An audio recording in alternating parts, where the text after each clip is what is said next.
ಮಹಿಳಾ ಮತ್ತು ಮಕ್ಕಳ ಕಲ್ಯಾಣ ಇಲಾಖೆಯಲ್ಲಿ ಏನಾಗ್ತಾ ಇದೆ? ಬಿಕಾಸ್ ಭ್ರಷ್ಟಾಚಾರದ ಆರೋಪವನ್ನ ಮಾಡಲಾಗ್ತಾ ಇರುವಂತದ್ದು ಇಲಾಖೆಯ ಮೇಲೆ, ಸಚಿವರ ಮೇಲೆ. ಕೋಟಿ ಕೋಟಿ ನುಂಗಿ ನೀರು ಕುಡಿದ್ರ ಅಧಿಕಾರಿಗಳು. ಭ್ರಷ್ಟ ಅಧಿಕಾರಿಗಳ ರಕ್ಷಣೆಗೆ ನಿಂತರ ಸಚಿವೆ ಲಕ್ಷ್ಮೀ ಹೆಬ್ಬಾಳ್ಕರ್ ಅನ್ನುವಂತ ಪ್ರಶ್ನೆ ಈಗ ಎದ್ದಿರುವಂತದ್ದು. ಮಹಿಳಾ ಮತ್ತು ಮಕ್ಕಳ ಕಲ್ಯಾಣ ಇಲಾಖೆ, ಲಕ್ಷ್ಮೀ ಹೆಬ್ಬಾಳ್ಕರ್ ಅವರ ಇಲಾಖೆ ಕೋಟಿ ಕೋಟಿ ನುಂಗಿ ನೀರು ಕುಡಿದ್ಬಿಟ್ರ ಅಧಿಕಾರಿಗಳು. ಆ ಭ್ರಷ್ಟಾಚಾರ ಮಾಡಿರುವಂತಹ ಅಧಿಕಾರಿಗಳ ಪರವಾಗಿ ಅವರ ರಕ್ಷಣೆಗೆ ನಿಂತ್ಕೊಂಡಿದ್ದಾರಾ ಸಚಿವೆ ಲಕ್ಷ್ಮೀ ಹೆಬ್ಬಾಳ್ಕರ್. ತಿಪ್ಪಣ್ಣ ಸಿರ್ಸಿಗಿ, ರವೀಂದ್ರ ರತ್ನಾಕರ್ ವಿರುದ್ಧ ಆರೋಪ ಮಾಡಲಾಗ್ತಾ ಇದೆ. ಬೀದರ್ನ ಮಹಿಳಾ ಮತ್ತು ಮಕ್ಕಳ ಇಲಾಖೆ ಡಿಡಿ ಆಗಿದ್ದಂಥವರು ಇವರು. ಕೋಟ್ಯಾಂತರ ರೂಪಾಯಿ ಹಣ ದುರ್ಬಳಕೆ, ಭ್ರಷ್ಟಾಚಾರ ಮಾಡಲಾಗಿರುವಂತ ಆರೋಪ ಕೇಳಿ ಬಂದಿದೆ. ಅಂಗನವಾಡಿ ಶಿಕ್ಷಕಿ, ಸಹಾಯಕಿಯರ ಆಯ್ಕೆಯಲ್ಲಿ ಅಕ್ರಮ ನಡೀತಾ ಅಂತ ಮಹಿಳಾ ಮತ್ತು ಮಕ್ಕಳ ಇಲಾಖೆ ನಿರ್ದೇಶಕರಿಂದ ವರದಿಯನ್ನ ಸಲ್ಲಿಕೆ ಮಾಡಲಾಗಿದೆ. ಸದನದಲ್ಲೂ ಭಾರಿ ಚರ್ಚೆ ಆಗಿದ್ದಂಥ ಪ್ರಕರಣ ಇದು. ಸದನದಲ್ಲೂ ಭಾರಿ ಚರ್ಚೆ ಆಗಿದ್ದಂಥ ಪ್ರಕರಣ 2025 ಮೇ 14ರಂದು ಅಧಿಕಾರಿಗಳ ಅಮಾನತಿಗೆ ಶಿಫಾರಸನ್ನ ಮಾಡಲಾಗಿತ್ತು. ಸರ್ಕಾರದ ಕಾರ್ಯದರ್ಶಿಯಿಂದ ಅಮಾನತಿಗೆ ಶಿಫಾರಸನ್ನ ಮಾಡಲಾಗಿತ್ತು. ಇಷ್ಟೆಲ್ಲ ಆಗಿದ್ರೂ ಕೂಡ ಅಧಿಕಾರಿಗಳ ವಿರುದ್ಧ ಕ್ರಮ ಯಾಕಿಲ್ಲ? ಈಗ ಆಲ್ರೆಡಿ 2 ತಿಂಗಳಾಗ್ತಾ ಬಂತು. 2025 ಮೇ 14 ಅಂದ್ರೆ 1.5 ತಿಂಗಳಾಗೋಗಿದೆ. ಈ ಮಂತು ಮುಗೀತು ಇವತ್ತಿಗೆ. ಇಷ್ಟಾದರೂ ಕೂಡ ಕ್ರಮ ಯಾಕೆ ಕೈಗೊಂಡಿಲ್ಲ? ಭ್ರಷ್ಟರು ಅಂತ ಗೊತ್ತಾಗಿದೆಯಲ್ಲ, ಸರ್ಕಾರನೇ ಅದನ್ನ ಶಿಫಾರಸು ಮಾಡಿದೆಯಲ್ಲ, ಯಾಕೆ ಕ್ರಮ ಕೈಗೊಂಡಿಲ್ಲ? ಅಧಿಕಾರಿಗಳ ರಕ್ಷಣೆ ಮಾಡ್ತಾ ಇದ್ದಾರ ಲಕ್ಷ್ಮೀ ಹೆಬ್ಬಾಳ್ಕರ್. ಆರೋಪ ಸಾಬೀತಾದ್ರೂ ಕೂಡ ಕ್ರಮಕ್ಕೆ ಹಿಂದೇಟು ಯಾಕೆ?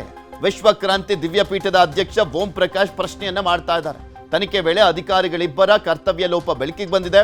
ಕರ್ತವ್ಯ ಲೋಪ ಸಾಬೀತಾದ್ರೂ ಕೂಡ ಕ್ರಮಕ್ಕೆ ಮಾತ್ರ ಹಿಂದೇಟನ್ನ ಹಾಕ್ತಾ ಇದ್ದಾರೆ ಅಂತ ಆರೋಪವನ್ನ ಮಾಡ್ತಾ ಇದ್ದಾರೆ.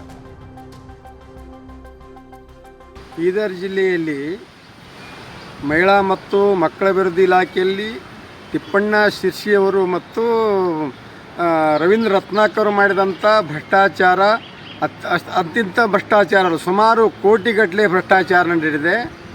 ದತ್ತಿಗಳ ಟೆಂಡರ್ ಪ್ರಕ್ರಿಯೆಯಲ್ಲಿ ಕೂಡ ಭ್ರಷ್ಟಾಚಾರ ನಡೆದಿದೆ ಮತ್ತು ಕಳಪೆ ಮಟ್ಟದ ಆಹಾರ ಧಾನ್ಯ ಕೂಡ ಸಪ್ಲೈ ಮಾಡಿದ್ದಾರೆ. ಇದಕ್ಕೆಲ್ಲಕ್ಕೂ ಇವತ್ತು ಬೀದರ್ ಜಿಲ್ಲೆಯಲ್ಲಿ ಇಬ್ಬರು ಜನ ಅಧಿಕಾರಿಗಳು ದೊಡ್ಡ ಪ್ರಮಾಣದ ಭ್ರಷ್ಟಾಚಾರ ಮಾಡಿದಂಥ ಒಂದು ಭ್ರಷ್ಟಾಚಾರವನ್ನು ನಾವು ಬಯಲಿಗೆ ತಂದಾಗ ಇವತ್ತಿನ ಏನು ಮಕ್ಕಳ ಮತ್ತು ಸಚಿವರಿದ್ದಂಥ ಲಕ್ಷ್ಮೀಬಾಯಿ ಹೆಬ್ಬಾಳ್ಕರ್ ಅವರು ನಾವು ಯಾವ ರತ್ನಾಕರ ಭ್ರಷ್ಟಾಚಾರ ಮಾಡಿದಾನೆ ಅಂತ ಹೇಳುವ ಕಂಪ್ಲೇಂಟ್ ಮಾಡಿದೆವು. ಆ ಅಧಿಕಾರಿಯನ್ನೇ ಅವರು ಸಾರ್ವಜನಿಕ ಸಂಪರ್ಕ ಅಧಿಕಾರಿಯನ್ನು ಮಾಡಿ ತಗೊಂಡ್ರು. ಇಲ್ಲಿಂದು ನಾವು ಕಂಪ್ಲೇಂಟ್ ಮಾಡಿದ ತಕ್ಷಣ ಇಲ್ಲಿಂದ ತೆಗೆದು ತಮ್ಮ ಹತ್ತಿರ ಸಾರ್ವಜನಿಕ ಸಂಪರ್ಕ ಅಧಿಕಾರಿ ಅಂತ ತಿಳ್ಕೊಂಡ್ರು. ಇವತ್ತು ಅವರಿಗೂ ಕೂಡ ಇದರಲ್ಲಿ ಪಾಲಿದೆ ಅಂತಕ್ಕಂಥ ಸಂಸ್ಥೆ ನಮಗೆ ಎಡೆ ಮಾಡಿಕೊಟ್ಟಿದೆ. ಈಗಾಗಲೇ ಸರ್ಕಾರದ ಪ್ರಧಾನ ಕಾರ್ಯದರ್ಶಿ ಅವ್ರ ಮೇಲೆ ಕ್ರಮ ಕೈಗೊಳ್ಳ್ರಂತೆ ಆದೇಶ ಮಾಡಿದ್ದಾರೆ. ಅವ್ರು ಎಲ್ರಿಗೂ ನಾವು ಸಸ್ಪೆಂಡ್ ಮಾಡ್ತೀವಿ ಅಂತೇಳಿ ಉತ್ತರಿಸಿದ್ದಾರೆ ವಿಧಾನಸೌಧೆಯಲ್ಲಿ. ಅಂತ ಅಧಿಕಾರಿಗಳಿಗೆ ಇವತ್ತು ಲಕ್ಷ್ಮೀ ಹೆಬ್ಬಾಳ್ಕರ್ ಅವರು ಪೋಷಣೆ ಮಾಡ್ತಾ ಇದ್ರೆ, ರಕ್ಷಣೆ ಮಾಡ್ತಾ ಇದ್ರೆ. ಇದ್ರ ಬಗ್ಗೆ ಇನ್ನಷ್ಟು ಮಾಹಿತಿಯನ್ನ ಕೊಡ್ತಾ ಹೋಗ್ತಾರೆ ನಮ್ಮ ಬೀದರ್ನ ಪ್ರತಿನಿಧಿ ದುರ್ಗಪ್ಪ. ನಮ್ಮ ಜೊತೆ ದೂರವಾಣಿ ಸಂಪರ್ಕದಲ್ಲಿ ಜಾಯ್ನ್ ಆಗಿದ್ದಾರೆ. ದುರ್ಗಪ್ಪ, ಇಲ್ಲಿ ನೋಡ್ತಾ ಇದ್ವಿ ತಿಪ್ಪಣ್ಣ ಮತ್ತೆ ರವೀಂದ್ರ 1.5 ತಿಂಗಳಾಗಿದೆ ಸರ್ಕಾರದ ಕಾರ್ಯದರ್ಶಿನೇ ಇವರನ್ನ ಅಮಾನತು ಮಾಡಿ ಅಂದ್ರೂ ಕ್ರಮ ಕೈಗೊಂಡಿಲ್ಲ ಅಂದ್ರೆ ಅಷ್ಟೊಂದು ಪ್ರಭಾವಿಗಳ ಇವರು. ಅಂದ್ರೆ ಈ ಇಲಾಖೆ ಸಚಿವರ ಜೊತೆನೆ ಏನಾದ್ರೂ ಅಡ್ಜಸ್ಟ್ಮೆಂಟ್ ಆಗಿದೆಯಾ ಅನ್ನುವಂತ ಆರೋಪಗಳು ಕೇಳಿ ಬರ್ತಾ ಇದೆಯಲ್ಲ, ಅದು ಸಹಜವಾಗಿ ನಿಜ ಅನ್ಸ್ಬಿಡುತ್ತೆ. 1.5 ತಿಂಗಳಾದ್ರೂ ಕ್ರಮ ಕೈಗೊಂಡಿಲ್ಲ ಅಂದ್ರೆ.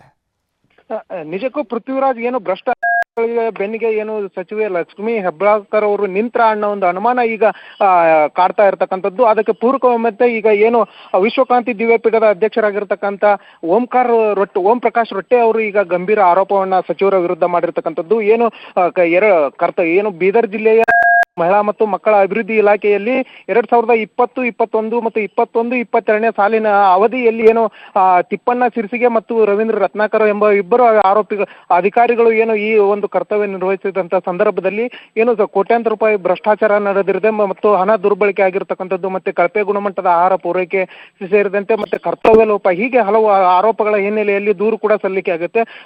ಆರೋಪಿಗಳ ವಿರುದ್ಧ ದೂರು ಸಲ್ಲಿಕೆ ಆದ ಬಳಿಕ ಏನು 2023 ನವೆಂಬರ್ನಲ್ಲಿ ಈ ಇಬ್ಬರ ಅಧಿಕಾರಿಗಳ ವಿರುದ್ಧ ಈಗ ತನಿಖೆ ಕೂಡ ನಡೆಯುತ್ತೆ. ತನಿಖೆ ನಡೆದು ಈಗಾಗಲೇ ಏನು 2024ರಲ್ಲಿ ಈ ಒಂದು ಅಧಿಕಾರಿಗಳು ಕರ್ತವ್ಯ ಲೋಪ ಏನು ಅಂದ್ರೆ ಜಿಲ್ಲಾ ಮಟ್ಟದ ಸಭೆಗೆ ಏನು ಸಮರ್ಪಕವಾದ ಮಾಹಿತಿಯನ್ನ ನೀಡಲು ಉದಾಸೀನತೆ ಮತ್ತು ಕ್ರಮ ಕೈಗೊಳ್ಳಲು ಏನು ವಿಳಂಬ ನೀತಿ ಆಗಿರ್ಬೋದು, ಮತ್ತೆ ಏನು ಕ್ರಿಮಿನಲ್ ಮೊಕದ್ದಮೆಯನ್ನ ಹೊಂದಿರತಕ್ಕಂಥ ಕಾರ್ಯಕರ್ತರಿಗೆ ಏನು ಕ್ರಮ ಕೈಗೊಳ್ಳದೇ ಇರುವಂತದ್ದು ಗಂಭೀರ ಆರೋಪ. ಮತ್ತೆ ಏನು ಅಂಗನವಾಡಿ ಸಹಾಯಕಿ ಮತ್ತು ಏನು ಟೀಚರ್ ಒಂದು ನೇಮಕಾತಿಯಲ್ಲಿ ಏನು ಕ್ರಮ ಕೈಗೊಳ್ಳದೇ ಏನು ಕರ್ತವ್ಯ ಲೋಪ ಎಸಗಿರುತ್ತೆ, ಹೀಗೆ ಹಲವು ಆರೋಪಗಳು ಕೇಳಿ ಬಂದಿರುತ್ತೆ. ಏನು ಈ ಸಂಬಂಧಪಟ್ಟಂತೆ ಏನು 2024 ಈ ಸಂಬಂಧಪಟ್ಟಂತೆ 2023-24ರಲ್ಲಿ ವಿಧಾನಸಭೆ ಮತ್ತು ವಿಧಾನ ಪರಿಷತ್ನಲ್ಲಿ ಕೂಡ ಚರ್ಚೆ ಆಗುತ್ತೆ.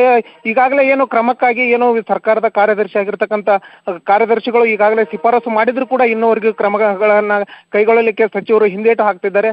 ಹೀಗಾಗಿ ಭ್ರಷ್ಟ ಅಧಿಕಾರಿಗಳಿಗೆ ಸಚಿವರು ಬೆನ್ನಿಗೆ ನಿಂತ್ರ ಅನ್ನೋ ಒಂದು ಅನುಮಾನ ಕಾಡ್ತಿರ್ತಕ್ಕಂಥದ್ದು. ಆ ನಿಟ್ಟಿನಲ್ಲಿ ಈಗ ಓಂ ಪ್ರಕಾಶ್ ರೊಟ್ಟೆ ಅವರು ಕೂಡ ಆರೋಪವನ್ನ ಮಾಡ್ತಾ ಇರ್ತಕ್ಕಂಥದ್ದು. ಓಕೆ, ಧನ್ಯವಾದ ದುರ್ಗಪ್ಪ ನಿಮ್ಮೆಲ್ಲ ಮಾಹಿತಿಗಾಗಿ.